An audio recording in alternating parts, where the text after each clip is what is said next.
जीवन की डोर श्वास से बंधी है, ये तो सब जानते हैं, लेकिन श्वास लेना भी एक कला है। ये अधिकांश नहीं जानते कि श्वास न केवल जीवन की रक्षा के लिए अनिवार्य है, बल्कि शरीर के आरोग्य के साथ मन की प्रसन्नता के लिए भी परम उपयोगी है, बशर्ते इसे उतने ही वैज्ञानिक तरीके से लिया और छोड़ा जाए जितना कि श्वास का विज्ञान अपेक्षा करता है।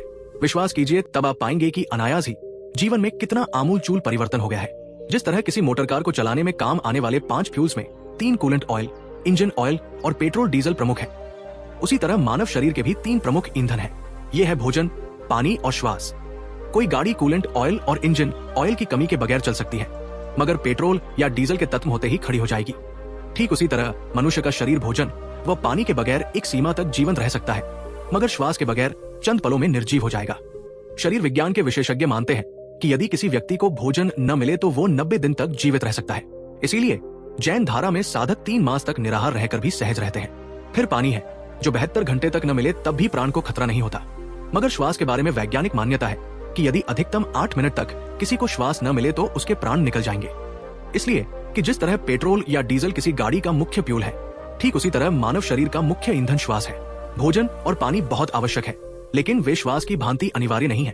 तभी तो योगी जन सुदीर्घ काल तक केवल श्वास को साध कर स्वस्थ, सुखी व शांत जीवन जी लेते हैं। सनातन धर्म के शास्त्र 4 युगों की चर्चा करते हैं और इनके युग धर्म पर भी प्रकाश डालते हैं। तदनुसार 4 युगों में सर्वश्रेष्ठ सतयुग का धर्म योग ही था।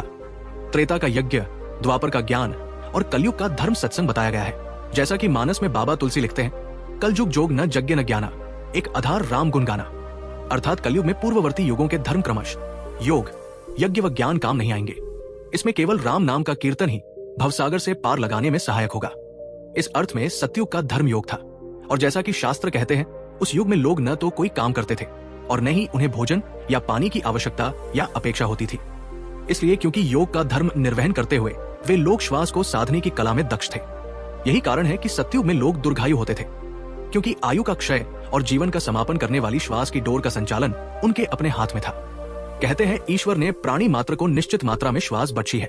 श्वान अपनी श्वास को शीघ्र खर्च कर देता है, अतः उसकी अल्पायु में ही मृत्यु हो जाती है। इसके उलट हाथी या कछुआ अपनी श्वास को संतुलन से व्यय करते हैं, इस कारण वे दीर्घ काल तक जीते हैं। ठीक इसी तरह मनुष्यों में भी जो अपने श्वास के कोश को बेतरतीब और अनियोजित ढंग से व्यय या अव्यय करते हैं, वे अल्पजीवी होते हैं। और जो संतुलित व नियोजित तरीके से खर्च करते हैं, वे न केवल दीर्घजीवी बल्कि स्वस्थ व शांत जीवन जी पाते हैं। संतों, साधकों, कर्मयोगियों के चिरंजीवी या दीर्घजीवी होने का एकमात्र राज श्वास लेने की कला में निपुण होना है।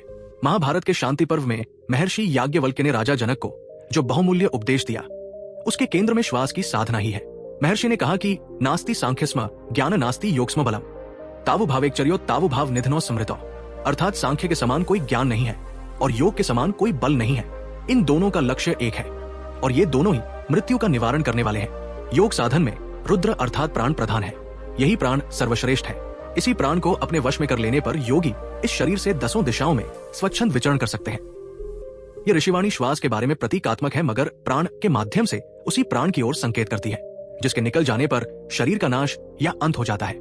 इशारा यह है कि जो श्वास को वश में करने की कला को सीख समझ लेता है, उसके लिए मानो 10 दिशाएं विहार स्थली बन जाया करती है। ये भी कि वेद में स्थूल व सूक्ष्म 2 प्रकार के योग का वर्णन है।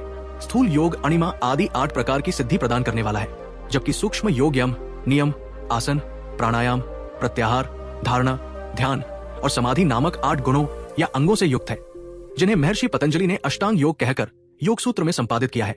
और भगवान श्री कृष्ण ने गीता में अर्जुन को उसका उपदेश देकर श्वास को साधने की कला का मर्म और महात्म्य सिखाया है। ये योग शास्त्र, विज्ञान और धर्म तीनों है।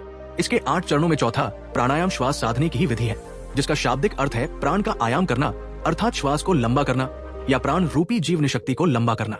प्राणायाम का अर्थ श्वास को नियंत्रित करना या कम करना नहीं है, बल्कि प्राण या श्वास का आयाम या विस्तार ही प्राणायाम कहलाता है। ये प्राण शक्ति का प्रवाह कर व्यक्ति को जीवन शक्ति प्रदान करता है।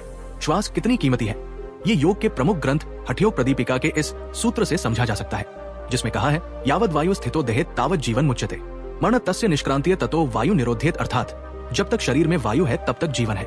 वायु का निष्क्रमण या निकलना ही मरण है। अतः वायु का निरोध करना चाहिए, यानी उस पर नियंत्रण करना चाहिए।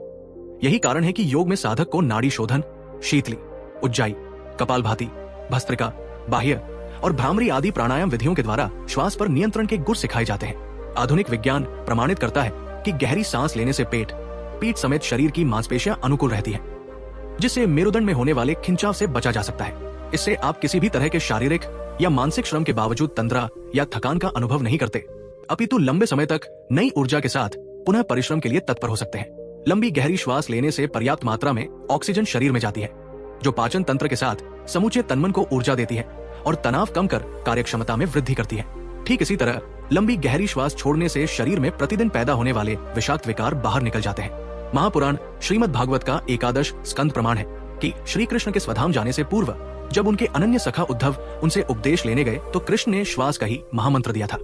कहा था, सम आसन आसीन समकायो यथा सुखम हस्तावुत्संग आधाय स्वना साग्र कृतेक्षण। अर्थात प्रिय उद्धव, जो न बहुत ऊंचा हो और न बहुत नीचा हो, ऐसे आसन पर शरीर को सीधा रखकर आराम से बैठ जाएं, हाथों को गोद में रख लें और दृष्टि अपनी नासिका पर जमाएं। फिर प्राणस्य शोध्येन मार्ग पूर्कुम भक्रेच के विपर्यणापि शनिरभ्य निर्जितेंद्रिय। पूरक, कुंभक और रेचक तथा रेचक, कुंभक और पूरक इन प्राणायामों के द्वारा नाड़ियों का शोधन करें। प्राणायाम का अभ्यास धीरे धीरे बढ़ाते चले और साथ ही इंद्रियों को जीतने का अभ्यास भी करें। साधो, गुजरे बरस ने हमें श्वास की साधना के प्रति ही चेताया है। जो श्वास न साध पाए वे कालकुलित हो गए। नए वर्ष का नया संकल्प यही होना चाहिए कि हम खान पान के मायाजाल में उलझने के बजाय श्वास के धर्म को साधें। यदि कलयुग में योग धर्म बन जाए तो पंचांग की गणना भले इस युग को कल अर्थात मशीनों का युग पुकारती रहे, श्वास की कला में प्रवीण होकर हम अपने जीवन में तो सत्युग उतार ही लेंगे।